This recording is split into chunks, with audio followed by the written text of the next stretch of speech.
Okay, I know my timing was absolutely shite at that moment, and so that's why I just like sat there.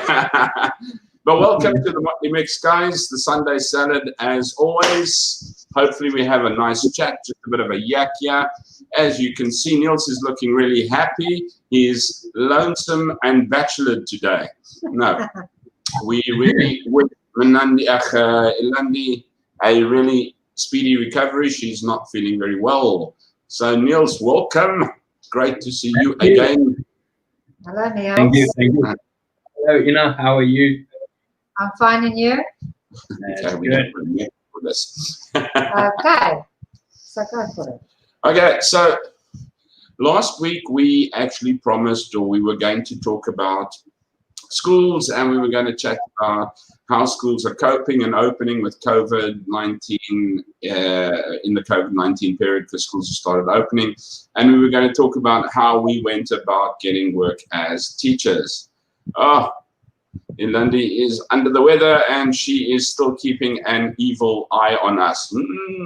We can't say anything anymore, ne? And then, of course, we have our ever stalwart regular, how's it, Divan and Sophia, also in the background. So we have two viewers today. Guys, if you don't know the times, it's South African time is 12 o'clock and Cambodian time is 5 o'clock to catch us live every Sunday. And it is basically just drifting into a really, really good chat. If you want to suggest something, well, first of all, please like and subscribe as down there. But we also have an email address as motlymix2020@gmail.com. Anything, if you want to chat movies, if you want to chat hobbies, if you want to chat about a certain subject, as long as it is not depressing, downgrading, attacking anyone specifically, because we would like to keep this channel a little bit up and up.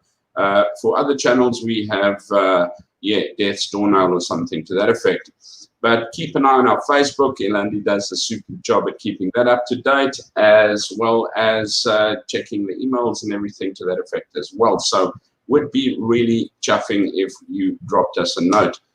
Divan and Sophia, long overdue for having you guys back again as well. So what's that? The Motley Mix Facebook page. Right, as I said, well, I don't know, how's your week been? We've had a week and a half, literally. It was 3 days, and then we had a day off, which was Thursday, and then we went back for 1 day, which felt like a blooming Monday. But South Africa had Thursday off as well. What was it? South Africa was Heritage what day? Heritage Day. Heritage Day, yeah. Yes. And National Bride Day. National Bride Day, yes, there we go. And we did braai, Niels. We did braai. Yes, we did. We did. We bride a little. Divan bride. What was the holiday? Yeah, Constitution Day. Constitution Day, yes. There we go. Konstantinasiedag. So we also had a bit of a public holiday on the Thursday. So we also bride in Heritage Day. Something that I actually found interested in. I'm just waffling along and chatting. So do guys, Ina and Neil, kick me along, or if you want to get kicked in, and guys on the what's the name? A chat, do kick me along if we want to go along, but we will get into the schools and that. But something, I was reading a tweet from Steve Hofmeyer, which I figured was actually pretty cool.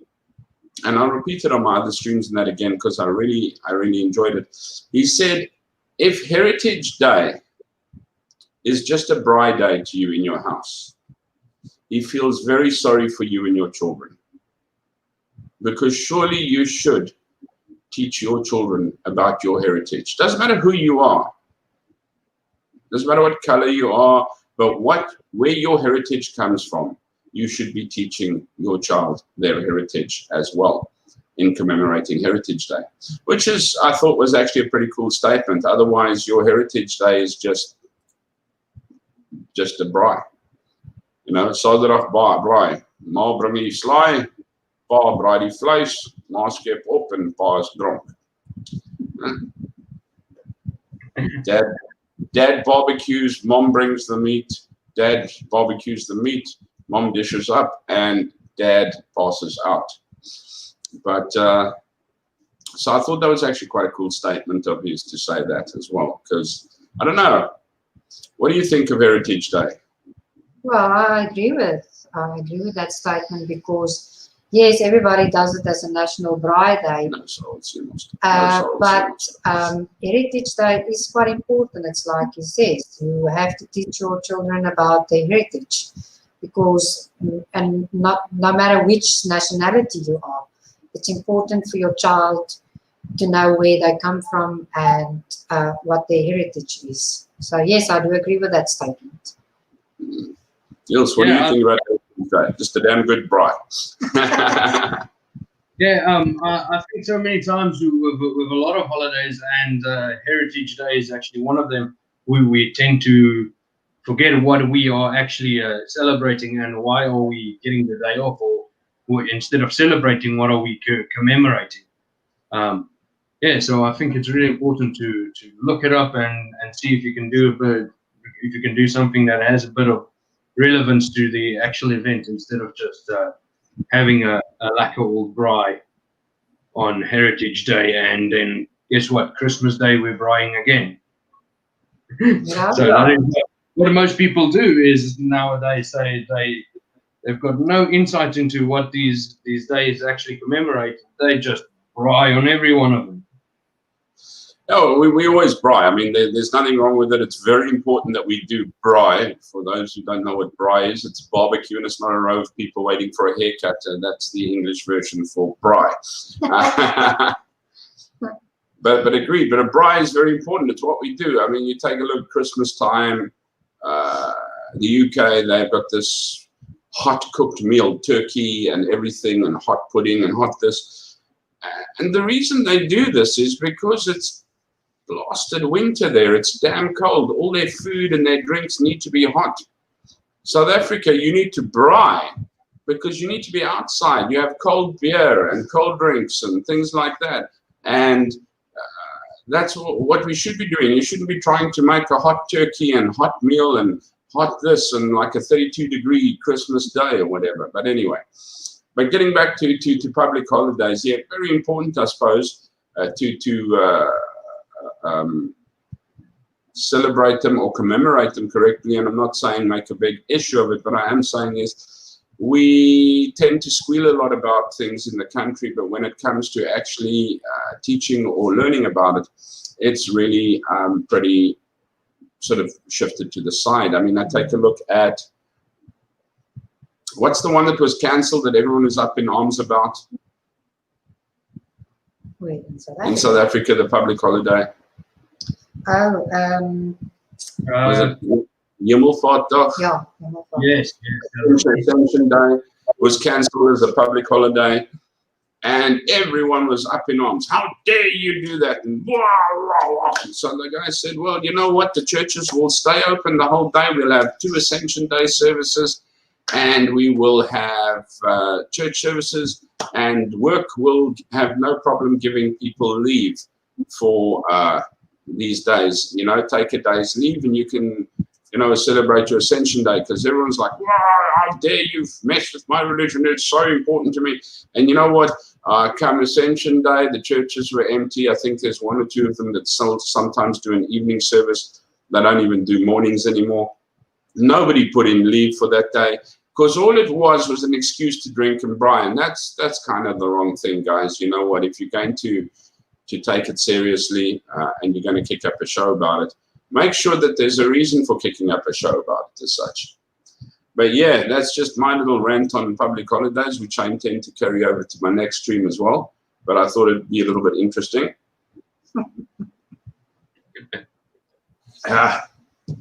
Extra Josh. That's a free ad. Anyway,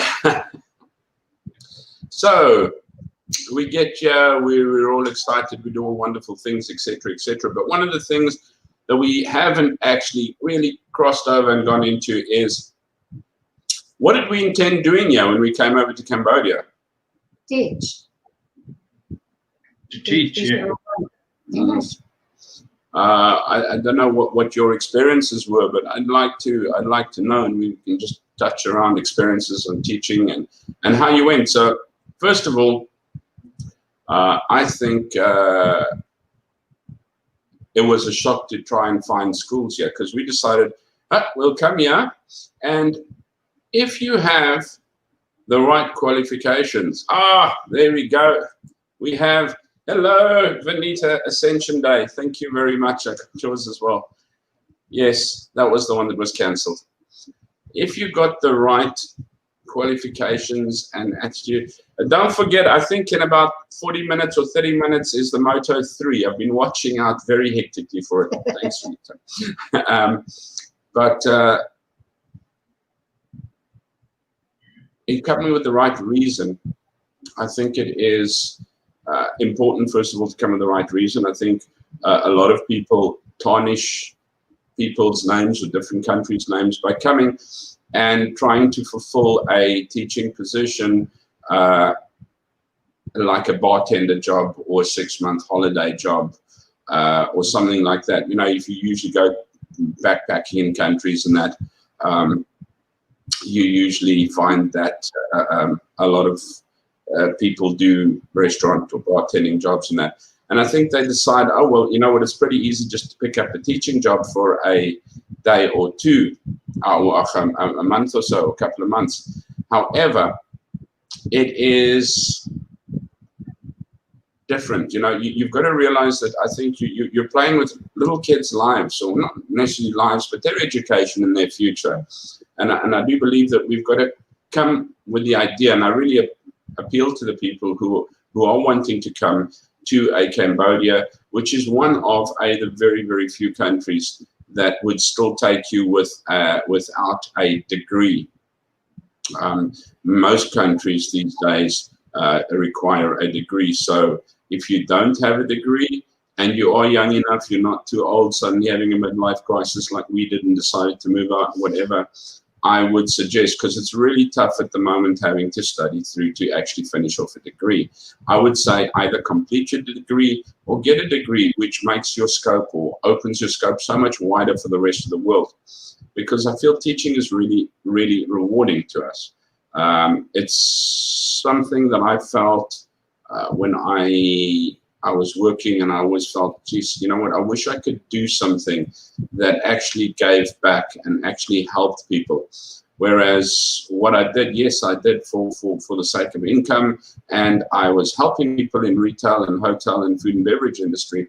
However, well, as far as the HR industry, it was cutthroat. My job wasn't really to look after people, but to look after the company and make sure that there were strings to cut if the person had to go. And I do believe HR is ever so slightly warped in that way these days.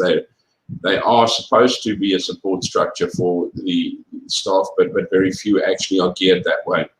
But I don't want to get shot for that. But I wanted to do something that could help. And I must say that it is most rewarding being able to teach in Cambodia and to find children that you eventually form bonds with. I see teachers, you know, even on the worst of days and the most hectic of times, they come out sometimes feeling rejuvenated and rewarded. And you know, when we sit down and we talk, and it's like, oh, you know what, I've got a couple of problems here, but overall, they're really good kids. And you know what, to just come over for a holiday job, I think you're really tarnishing the names of the people who actually mean to make a difference and mean to make a career out of this. And you're also playing with the future and education of children that you shouldn't be. So that's number one. Don't know how everybody else feels about it, because I seem to be yakking myself over here to pieces. Where's Ilandi? Is she timing us? So Niels, what do you? Sorry, yeah, I think she's still following us. Yeah, I think what you're saying is absolutely true. If you're planning on just coming, I know many backpackers do have this ambition to travel the world and teach a little bit as they go. At least stay a school year.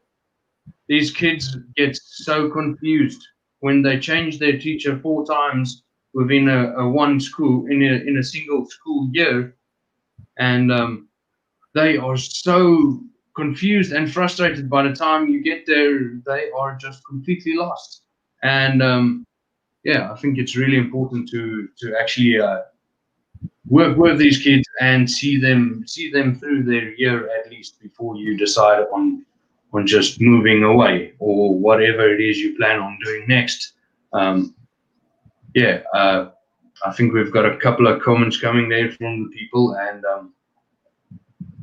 yeah, pretty much, Andre, I am with you. I'm solidly with you on that one, that people just jump around and think it's just a playtime or whatever. I think I'm even more. I've seen it firsthand as well with people we've had over and stuff. We've seen people just jumping or jumping ship and just going on. And at my previous school, I saw it, and I saw firsthand as well what it did to the kids, the students. They are so confused and uprooted every time they have to start with a new teacher. And the new teacher comes in halfway through the year. He doesn't know where they finished last in their book, or what page they were on, where to carry on with their curriculum. So it just messes these kids around so much. So yeah, really important. And yourself, what do you think?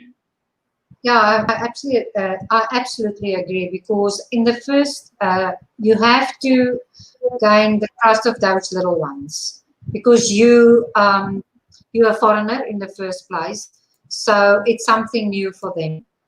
And also it takes, especially when it's kindergarten, it takes them a while to get used to you and the way you do things. So to win those little ones' trust, you need time.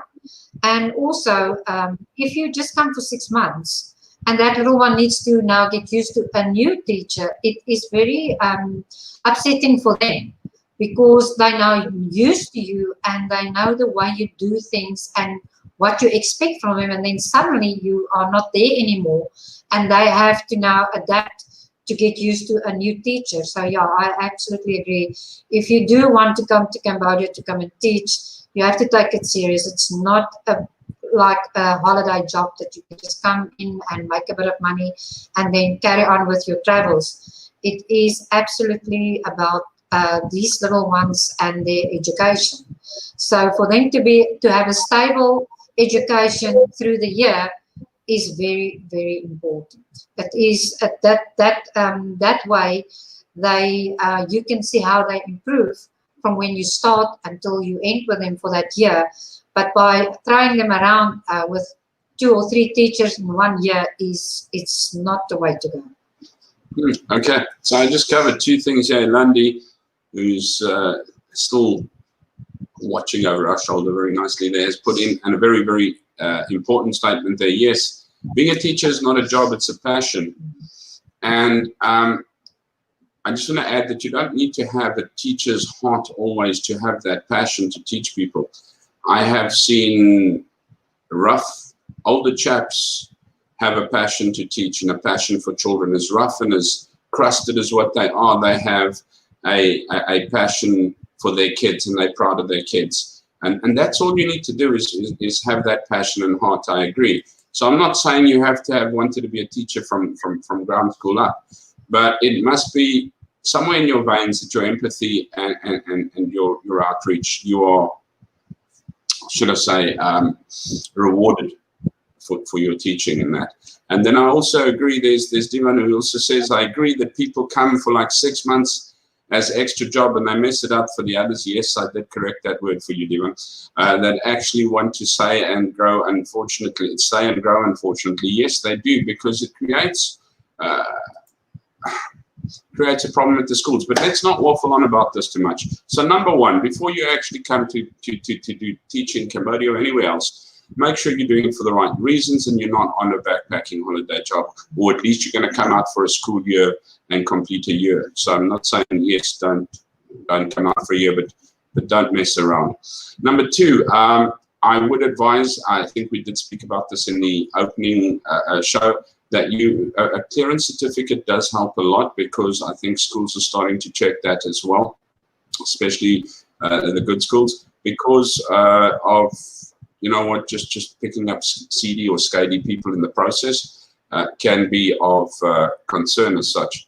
The next thing, what is essential anyway? I mean, as I said, we're fortunate in Cambodia that the degree, sorry, I've had a terrible mind this weekend, that the degree situation is not a must yet. And I say yet, so we're all like frantically trying to degree ourselves in the process. And it's really hard when you're trying to do it backwards. But a TEFL certificate is most important. Teaching English as a foreign language. Find out from people. As I said, there is a site, a Facebook site as well, called South Africans in Cambodia Facebook page. Really, really informative.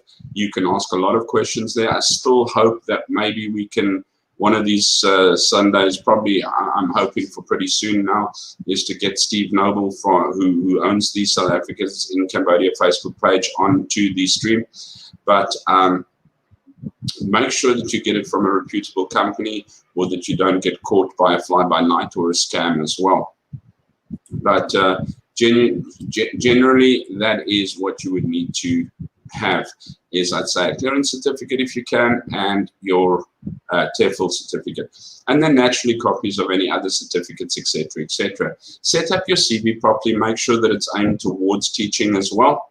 And then the next thing is, don't expect to find rugby fields, swimming pools, cricket pitches, and quads and things like that for schools. Niels, you're nodding your head. Why? Yeah, I think so. So often we actually see it here, where I think I have, in my personal experience, seen one school that actually has a soccer field where you can identify, wow, here's a soccer field, there's a school next to it, it's a school building. The rest of the time, you would drive by a building and it is an office block. It is nothing else than a normal office block. Some of them is even, excuse me, some of them is even what they see as villas over here. So a house, a rather large house, that is considered a school building as well. So yeah, you do not see a school with their massive entrance and their sport fields and all of that around. Yeah, no. Office blocks, or, well, some of the schools are like the one that I'm currently at, is also just a building, but it is sort of, there's a proper entrance with a little bit of a playground on the side, and then obviously there's classrooms upstairs and then offices downstairs. But it's still just a building. There is no playgrounds for the students. There is inside for the nursery and for kindergarten, they make space where they put mats, playing mats, and slides and things, swings and things like that, for them to be able to have that playtime, but nothing outside. Everything happens inside the building.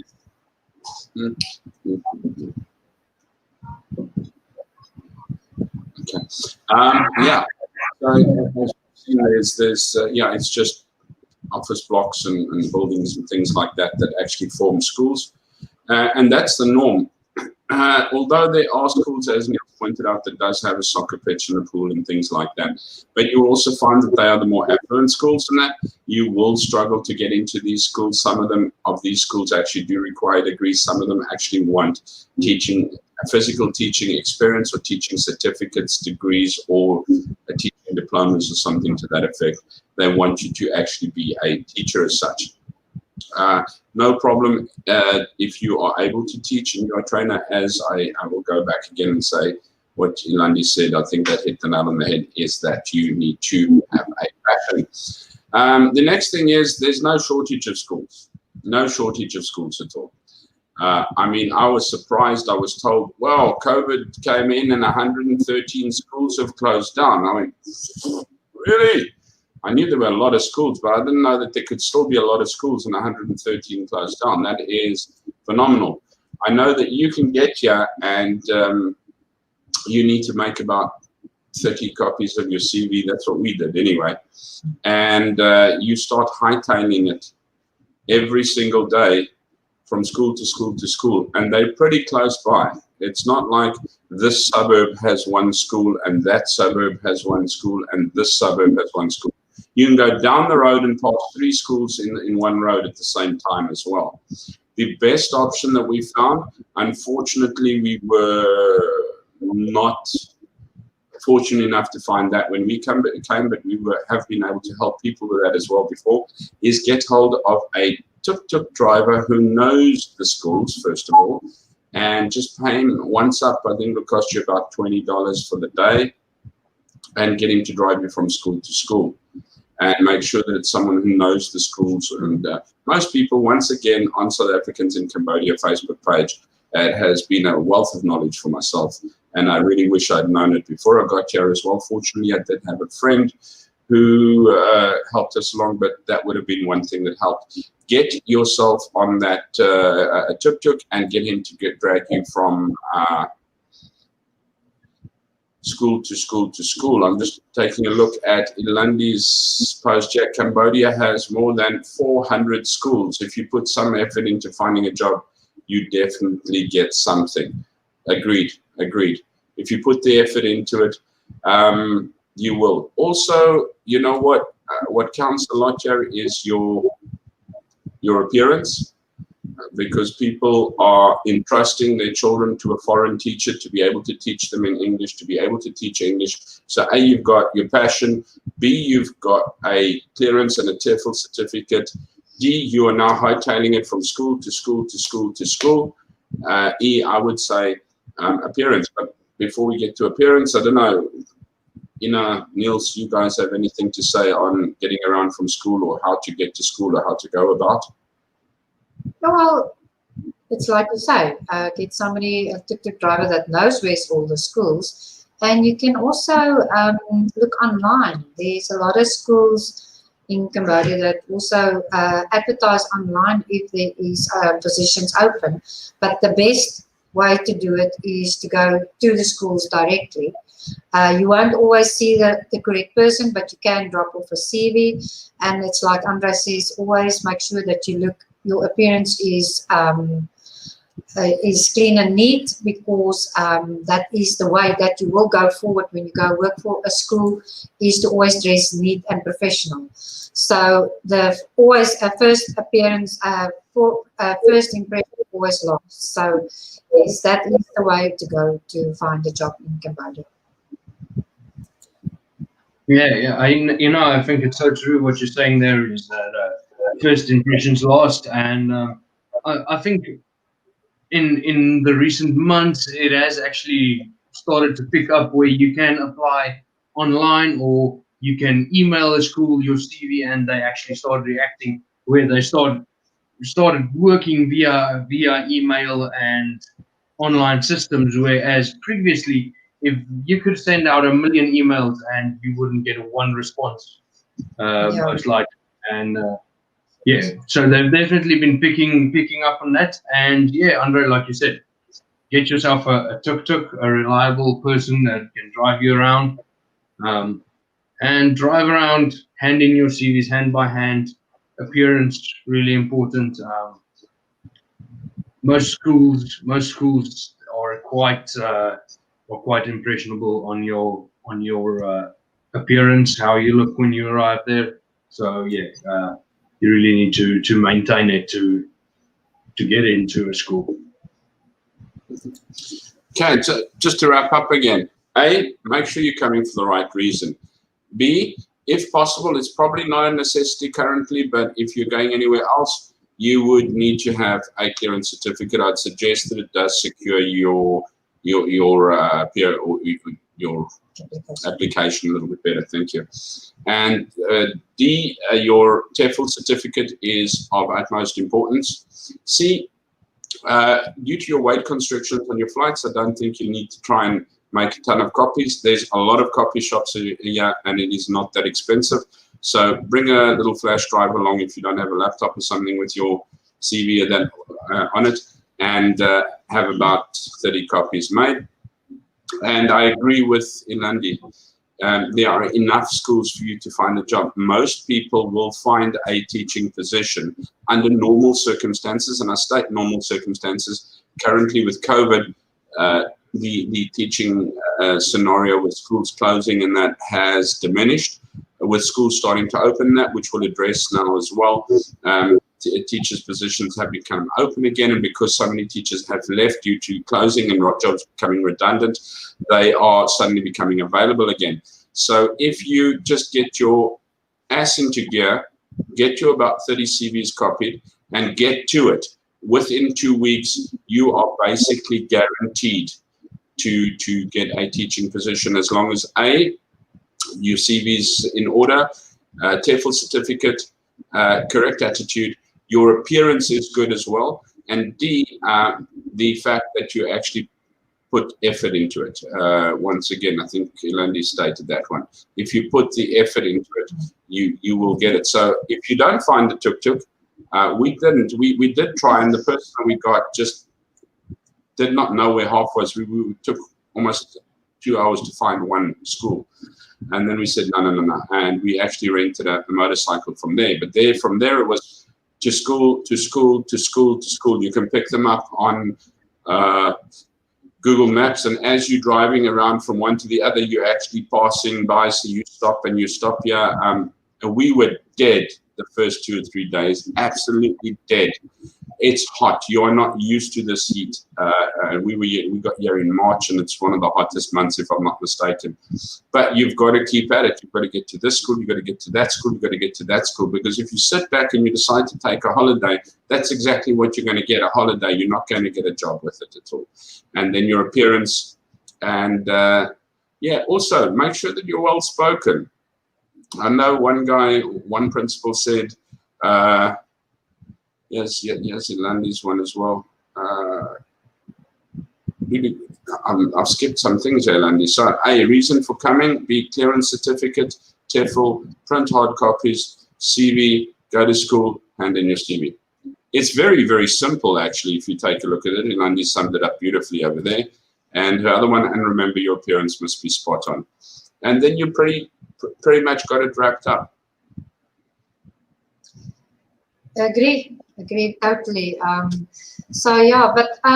what I also want to say is that you, like we said in the beginning, you have to come with the right mindset, because if you come to Cambodia, for instance, where we are, and you do not come with the right mindset, it will not work out for you, because it is a culture shock in the first place, and you have to adapt to everything you're going to find in Cambodia. That's from weather to culture, everything. So if you do not come to Cambodia with the right mindset, you will leave Cambodia not long after you arrive, because you will not be happy. So you have to absolutely make sure when you get here, this is what you want, and that you are going to make a success of it. Otherwise, there will be hard times. There you go. A little bit of motivation from the nation. Never get demotivated. Stay positive and keep trying. That's true. You know what? Something just a little bit off the beat of schools and everything like that. A true saying is, and you know, it's a saying, and you get, those you surround yourself with, and it is true. The people that you surround yourself with and that you associate with are the people that you conform and live with. So if you're going to go around with people that are demotivating, you will be demotivated.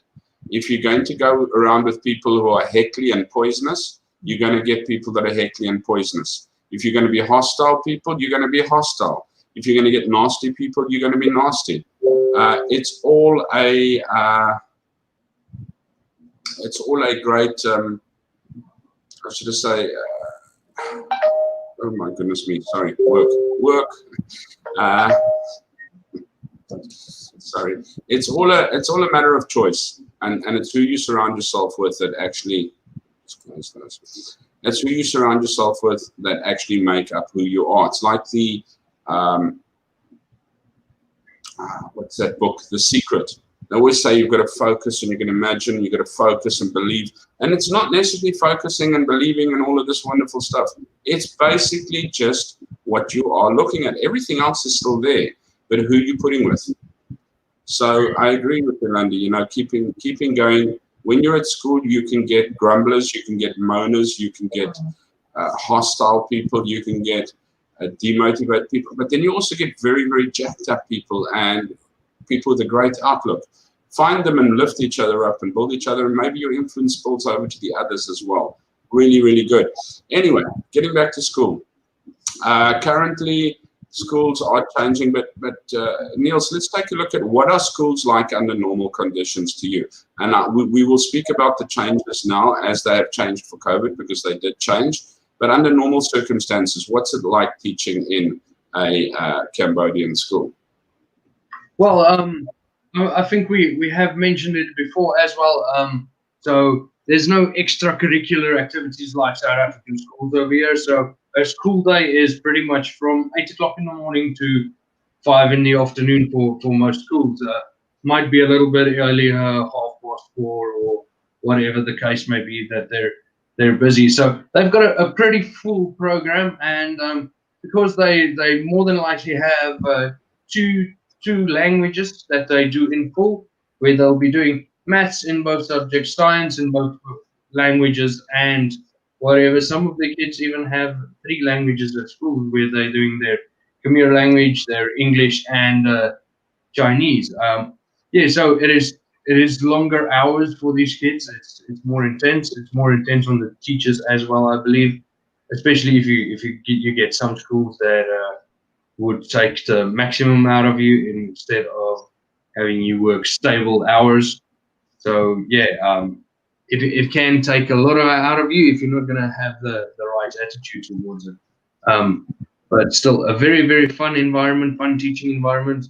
Your classes, because it's private schools, your classes is seldomly more than 20 students per class. So it's a small classes, and you have quite an intimate relationship with your students. You get to know them quite well, and you know how they work and how they function. Yeah, no, I agree with you. It is long hours that we teach. Like myself, for instance, at the moment, I teach 2 grades, year 1s and year 3s. So in the mornings, you'll have year 1s, and then in the afternoons, you'll teach year 3s. So it is long hours, and it's also long hours for the students. So if you're not motivated, they won't be motivated. So you have to keep them motivated, and always make sure that when you do your lessons, it's fun for them, so that it's not so that you can keep them engaged all the time. So yeah, no, it's quite a challenge because of the fact of the long hours, but otherwise it is actually very great. It's rewarding. I love the students. They've got all such different personalities, and to have them in class with all those personalities just makes it worthwhile for you to teach. Sorry, I just had to do a bit of a reply. Work does not stop for me occasionally. Okay, basically my outlook on it is, you come in as a teacher, you work 5 days a week, you get public holidays off, and you get your weekends off. I mean, that in its own is, compared to what people normally working, is a gift. You work usually from a 7:30 to 4:30 or 8 to 5. You're usually working a full 8 to 9 hour day, 9 hour day with your lunch hour in it. you usually get a lunch hour. Most schools would have a faculty room where you would be able to put your books and do your work in between. They expect you to do full hours planning.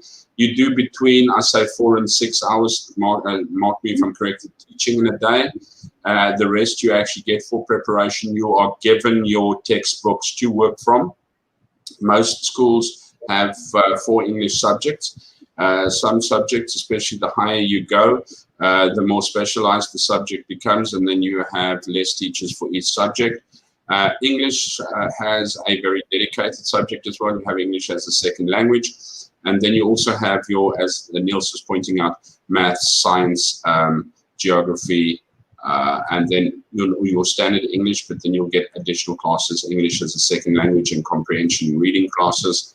But this is what you would fit into a 5-day week of about, what is it? How many working hours in a week? So 24? You're running at about 24, 25 working hours in a week, which is more than fair, being at work as well, being able to plan. So this is what you would be doing as a teacher. You would come in for 5 days, bar any public holidays. You would get your weekends off. You would get to planning your work at school, and you would get to teaching your class physically. And I do suggest that you actually prep your work a little. Flying by the seat of your pants is not really advisable. Some teachers are able to do that only because they have been teaching the same subject or the same class for multiple amounts of years, so they are pretty much a fail with their work. But even they pull out new, worksheets and things to that effect. It's important that you're creative, that you actually work with your class and give your class interactive time. You will disengage with them immediately if you're just talking as much as what I'm talking through the stream right now. But yes, so it's not a difficult thing to do. It's a dedicated thing to do. And as Divan pointed out, kindergarten, fun, fun, fun, fun. Okay, Divan obviously does kindergarten, and yeah, it's a different challenge because it's a lot of physical teaching. How to, what to, these kids, as Niels has pointed out, learn to speak English from a very, very early age. I mean, when we get to grade 1, grade 2, you can't speak English. Like, what is this kid doing in my class? Can't speak English.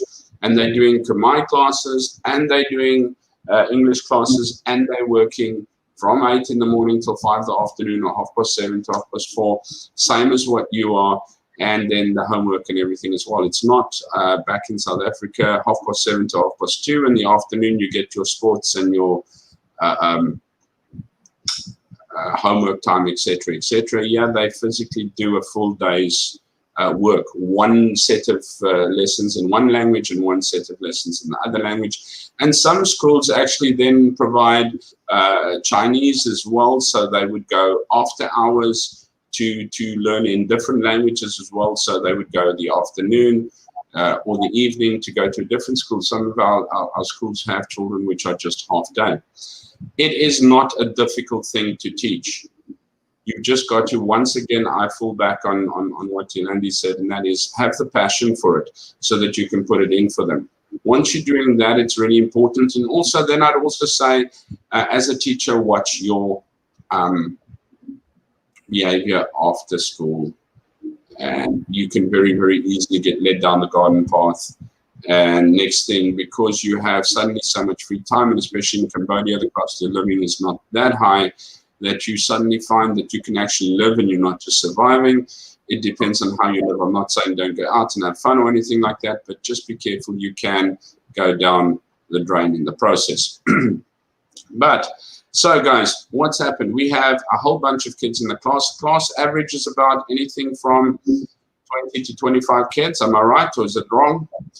Yes, about 20 to 25, sometimes less. It depends on how many students enrolled in that grade. So if you look at kindergarten, you normally don't have that much. You have about 16 at the most, sometimes a little bit more, but yes, that's about the average is 25. The most is 25 in your class. And short of kindergarten, I'd say most of them can speak and work in English as yes. that. So sometimes even in kindergarten you find them speak English. These kids speak dual languages very, very early in life. But so you don't really have a problem with dealing with kids that can't speak English. And if you do, most schools have, especially in the lower grades from kindergarten through to your primary grades, you have a teaching assistant who's usually a Khmer native speaking assistant who is with you in the class as well and is able to assist in that, which is hugely helpful. And it's for you to make it the best possible team or workmanship together. You can just leave the person in the corner and give them papers to file, or you can actually get them working and use them to the best of their ability. But Steven says, Ilandi, make it fun for yourself and your students, then all is great. There we go. Yes, you can make it fun. This is such a rewarding job. It is the nicest thing under the sun to be able to go in, do a good day's work. You come back. Trust me, it is work. It is work, people. It's not a matter of. And I think the most of you would agree with me that you have about the personality of a pancake when you finish the day at school, because it is draining. It's very draining because you have to keep the attention all the time. You have to make sure what you teach is they take it in. So, and then you have to deal with students that doesn't sit still, and it is very draining, but it is, like we said in the beginning, it is rewarding. After all, it is the reason we are here is to teach these students. So, and like Ilandi and Divan says, you have to make it fun and stay active, and the day goes fast. When you look again, it's time to go home. Although it was a long day, it does go fast when you do enjoy what you're doing. You'll see, but today. What is the change to you? Yeah? Sorry, continue. Okay, yeah, I think it's so true, what Divan and Yolandi also says. If you need to keep those kids enthralled, otherwise that class would be a nightmare for yourself and for them. So yeah, it's absolutely important to keep your kids enthralled. I think that comes in your preparation, Andre. Like you said, you do get time at school to actually do your preparation. If your preparation isn't 100%, even if you stand in front of your mirror at home and actually test your class and see that it lasts roughly 45 minutes, 50 minutes. Well, hopefully not 50 minutes, because then you're using up all their time. You actually want them to actually do a bit of their work in class, do a bit with them, let them try a bit on their own. So yeah, you don't just want to stand and preach a lesson to them and let them wander off into the world and try and figure it out by themselves. You actually want to do a bit of work with them and then let them do a bit of their work on their own, actually, and see how they're doing, how they're coping with it. So very important to actually prepare for your lessons as well. Okay, so, wrapping it into a nutshell then, basically what we're saying is right from the start is, come over with the right attitude, get a clearance certificate if you can. Your TEFL certificate is essential. A degree would be a good idea. A, if you want to get into a good school. B, if you're going to go and teach anywhere other than Cambodia and 1 or 2 other countries that don't require a degree or such. Bring your CV across on a flash drive or something like that. You don't need to pack 30 CVs for your weight purposes. When you get here, there are printing shops printed out cheaply. Find yourself a tuk-tuk driver.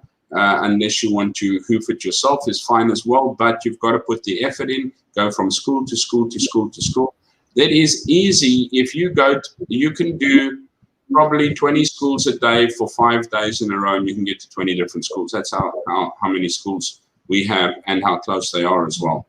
And so then when and then make sure that your looks. You're presentable and well spoken as well in the process. Then when you do get your job, which you should be able to get within 2 weeks if you follow everything and all that we have said is abided by. Then make sure that you are obviously on time. You maintain your looks. Most of the people need to teach with a tie. There are some schools that only teach with I think golf shirt or open neck shirt, doesn't matter, but bottom line is you'll still need to look neat. You'll probably have a faculty room, your books will be issued for you, you'll have about 4 to 6 hours teaching different days, up to 24 hours in a week. The other would be spent on planning and just putting it in for your kids, as Neil said as well, making it work, don't overdo it, let them do some work, make sure, I think, Lundy or somebody said, make it there, stay active and enjoy what you do. Time, I left that one out. Stay active, enjoy what you do. Time goes by fast. Yeah, when you're actually teaching, you think the day is going to take long. When you look again, it's gone, but you have felt like you work. And that's basically the bottom line. Stay motivated, surround by the right people. You get about 20 to 25 kids in a class. They can usually speak English. It is a challenge sometimes to teach them. They are children. They are naughty as children. Some are dedicated. Some are not as dedicated as others. Some, just creep into your heart. Others just creep into your nerves. But, the bottom line is it's very rewarding. So yeah, that's what you expect and that's what you find. What did we say, Landy? There's another one there. Motivating your students will get you very far. Yes, I do believe in a motivational attitude. If you show them you have faith in them, they will also feel more comfortable to engage in your class. 100%. I think a lot of them you need to be firm with as well so that they have structure and a safety barrier to work in. But this is what you will learn in class, and you will, if you do your TEFL certificate and everything, you'll also learn that you need to be able to set boundaries and adapt in your class to different kids. Nobody can say this is how you teach, because you're a different person. So don't go there. Oh, I've got to be like that. No, be like you are. Your attitude just needs to be right. You will not. I don't teach the same as Ina. I don't teach the same as Niels. I don't teach the same as Ilandi. Nor do they teach the same as me. But we all have the same underlying passion to teach and to help. And as Ilandi said, I'm going to bring that up again as well, which is really important, is motivating. A lot of these kids need encouragement, motivating. You'll find them speaking English. You'll find them being able to work, and you'll find a TA for you. Not to get suddenly COVID came in, and man, was that a bit of a shock horror for us. COVID created a scenario where, unfortunately, it has not affected Cambodia in general on the surface badly. I think it has affected Cambodia in the tourism industry badly, which naturally has affected the economy of Cambodia, because Cambodia has a phenomenal reliance on tourism. I did see figures, but I'm not going to try and pull them now. They have a phenomenal they are phenomenally reliant on tourism, as well as exports, like the rice exports, etc., etc. Factories were closing down or stopping work. Tourism, I think they're still suffering badly for tourism. Businesses have closed down due to lack of tourism. Guest houses, restaurants, tourist companies, tourism companies. Flights and that were stopped as well as in any other country. So when I say it didn't hit Cambodia that badly, I would probably speak under correction of just saying, platonically, not too many people got ill, but the same harsh standards were put in place, which resulted in the first thing that's happening is schools were closed. Yep, schools closed, everybody was in home, and some schools just closed down completely. Teachers wasn't paid. We were fortunate we had still a half-day school, and we got half pay. we went into school, all the teachers went into school, and we did online teaching, like primary, from K3 to primary, all that online teaching, and the rest of us, when I was still in nursery, in K1, kindergarten 1, I did lessons, assignments on Google Classroom. So that's how we got this through to these little ones, and we also did some packs for them that was collected by the parents, so they can do that, and they bring it back to school and collect a new pack. So it was quite a challenging time to get those students to learn the lessons they were supposed to learn, and it took a lot out of everybody, but we coped. We coped, and we're a little bit normal now, but not totally normal. We have students in 2 groups coming to school. One comes to school and the other one stays home. And then we have your online students that also stays home. So the group that stays home with the online students, they all go in Zoom classroom. And then you have to teach at the same time. You have to teach the students in class and the students on Zoom class. So yes, it's still a challenge, but like we said, if you make the best of it, it is manageable. You can manage to do that. Okay, let's just go a little bit back to where we were quickly, Niels, and say to you, when your school changed, and you know, what were the changes that affected you and that you saw around you affected, and on the COVID part, because I'm looking right now at how COVID actually came into affecting changes in schools at that stage when it came in. Yeah. So initially, when it all started to get inflamed, to say the least. It was about the 15th of March when I think the government actually said to most schools, done up to a year and no further, everybody's shutting down. And some of the schools has already been seeing it coming for a while. They've seen other schools around the world, how they're operating and coping with it. And they immediately jumped in it, and they started with online studies for their students, had all the online systems in place.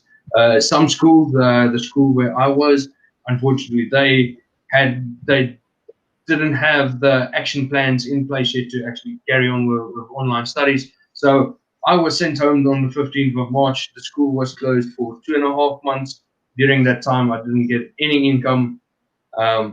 Yeah, so I think it was quite strenuous for a lot of teachers actually here as well.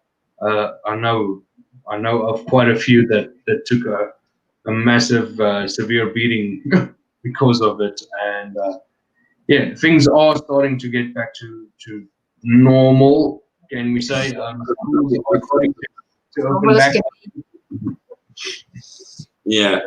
I think most schools had eventually gotten a online system in place, and then the schools are all busy starting to reopen now, but it is half on a skeleton basis, where half of the students come in and half of the students is at home still doing online on that basis. So yeah, it isn't running to full capacity yet as normal, but it is busy getting there, and yeah, it can be. It's quite an adventure. Yeah, I experienced the same. It was a little bit difficult at first. Then it was nice because we had like half day. That was the nice part. The difficult part was half pay. Because what happened is the school got to the point where there's no kids at school, but needed to carry on teaching the children. The children couldn't go out. So I mean, it was end of March it started, or you said, as you were saying, 15th of March, bam, schools are closed. And children needed to continue being educated. You couldn't just be like, whammo, nothing can happen. And as I said, I'd heard before, with this trying to sustain about, and I stand corrected in my numbers, but about 113 schools closed down permanently. A lot of them, all the schools did close. But what we actually ended up doing is, yes, the school made a contingency plan in which we used Google Classroom to post work and assignments and have the kids complete that and send back to us via that as well, which you could mark and grade in. And then we also, for primary, used, and secondary as such, but used the platform of Zoom to have live classrooms for the kids to log into. And we were actually physically doing classes on Zoom every single day. With the school being opened again, there's been very, very strict rules and regulations set by the Ministry of Education. Because you've got many parents who fear for the health of the children or the safety of their children. And yeah, the country is also very cautious not to have a pandemic break out in the country, seeing as we have been fortunate enough to have it under control as such. However, social distancing is a must. I mean, everywhere you go in the school, there are stickers: stand here, stand here, stand there, stand there. You can't stand close to each other. The canteen is not open. When you get to school, you have to be wearing a mask 24 hours, whether you're sitting in the faculty room, whether you're teaching, mask or shield. The kids come to school. There's little dots where you can stand on. You can't just line up and next to each other. I really want to take this idea and implement it in a supermarket in South Africa where people don't try and nail each other on the way to the till. But anyway, that's another story. But yeah, but then we end up with having to sanitize. You go through a big little doorway which has sanitized spraying on it, and off you go. Kids go to their class. They cannot move from their desk. They are stuck with a mask or a visor or a screen on all day at their desk. Break time, they cannot move from their desk. Lunchtime, they cannot move from their desk. They can't go and sit and talk to each other. We can't take in books. We can't hand out books. They've got to have their books, their own pencils, their own pens. It's actually quite cruel for the poor kids, although it is good for them, and they enjoy being able to come back to school, and we enjoy being able to give teaching to live kids again. Once again, because of social distancing, kids have to have their desks certain distance apart, which then makes it a problem for being able to accommodate all the children, because even the starting times of the classes are staggered so that all the children don't arrive at school at the same time, so there's no congestion of people. But we have then a webcam hanging down, and I know different schools have made different contingency plans as such. We have a webcam hanging down with Zoom on as well, so the class is divided into two, or should I actually say three, because we have a group 1 and a group 2 which alternate weekly. This week this group will come to class, this group will be on Zoom and study online, looking at the board and listening to the teacher in class. And the next week the two groups will swap around, and then this one will stay, and then the other group will go to class. And then you get group 3, and those are the children who have opted still to study but not to come to school at all. They don't feel comfortable coming to school currently. So it is a challenge currently, as Neil said. They are working with teachers, and some of the schools have maintained and been able to bring in teachers. Many schools have lost teachers, so that's why I say they are appointing teachers at the moment. Maybe not as highly as what they do, I don't know. Personal feeling, expectation, probably only going back to normal starting January again. From then on, I do not believe the situation is going to change before then. What's Yolandi says, schools reopening after such a long time gave most of us a refreshing start and showed us that we have so much to be thankful for. You have said it. You're true. Definitely. Yes. So much to be thankful for. We do. You know what we have in this country is actually quite a gift. What we have at our schools, just being able to, if I've seen a lot of people who've had to struggle on a pittance, a lot of people who've just lost their work totally, who've been destitute. I think our school has been really stand up by you know what, even when we had to go through the time of half day, half pay, at least retaining us and keeping us there. Yes. But yes, I do believe it's going for the better. Most of the schools are being able to open on the 1st of October again. I don't know, Niels, what's your hearing and knowledge on that? As far as I can tell, that is the norm, that all the schools are opening by October.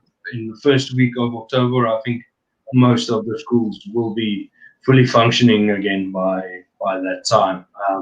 Some of the other schools has already started opening. So yeah, we will see how it goes. Thing is, the schools will still have to implement the strict rules that is set out by the Ministry of Health and the Ministry of Education. It is really important to abide by that rules, because at any moment, if they feel that it is being unsafe, they might close the schools that's guilty of not following the rules, or they might decide to actually just shut it down for all the schools again, putting everybody back in the chaos. So yeah, hopefully all the schools that's opening do their best and try to upkeep the rules and maintain the quality and health levels that is required of them. Yeah, so if you're looking at teaching Cambodia, I suppose you could start taking a look from next year, beginning next year. I'd start getting my TEFLs together and everything like that, making sure we have the right attitude check, looks, etc., etc., etc. Yes, it is quite daunting still at the moment, but very rewarding. It is a third world country. We get back to talking about that again sometime, but it is beautiful in its own. I hope this has covered. I think the big burning question that everyone's sitting here watching to the end is going, how much do we get paid? Normal teachers should be paid probably, you can go as low as $800 in some schools, not the greatest of them. $1,000. You can go up to $2,000, $2,500 at the degree and teaching certificate and diploma colleges or schools. Your average teacher's salary would probably be $1,200 to $1,500 a month, which usually gets paid once every 2 weeks. Some schools, however, will also appoint you only on a pay-by-teach basis, which means they'll pay you an hourly rate for the classes you teach. A little bit dangerous, but sometimes good to get a foot in like that. But most schools would pay you around about $1,200 to $1,500 a month. Also, just question the fact of when they do close. Some schools do have a mandatory closing period throughout the year for a month or two sometimes, and sometimes those are a month or two that you do not get paid for. So do ask the right questions when you get here. Anything left to add there, No, I think we've Niels, anything from your side, my friend? No, nothing much. I just want to say, where you talking about the salaries now? For someone starting up, if it's your first time coming to teach, you wouldn't always get the salary that you were dreaming of or planning on when you're coming here. You might get slightly less. Just bear with it. After 6 months, like we said, don't jump around too much from school to school. That will also influence you negatively.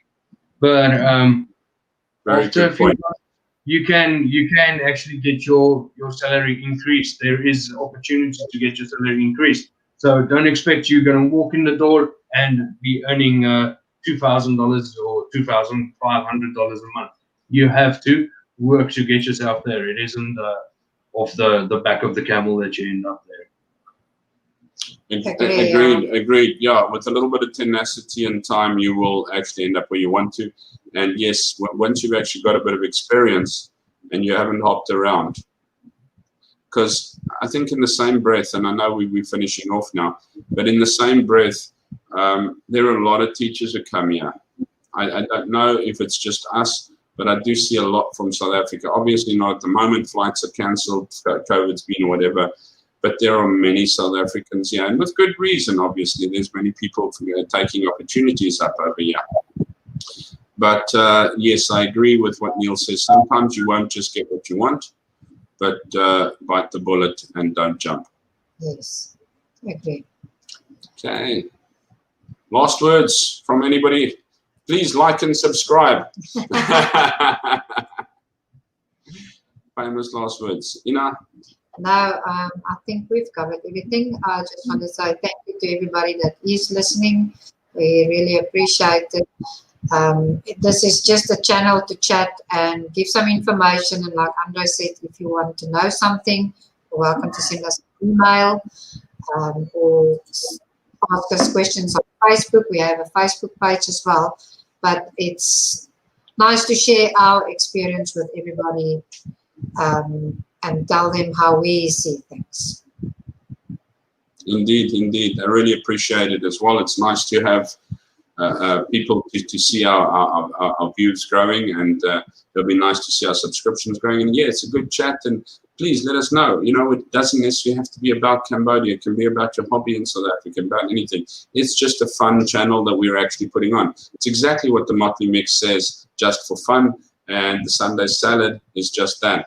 There's a bunch of people. We ended up from South Africa in Cambodia, and we talk a lot about it because it's what our passion is, it's what excites us. But if there's something else, please, let's put it together. It'll be really great.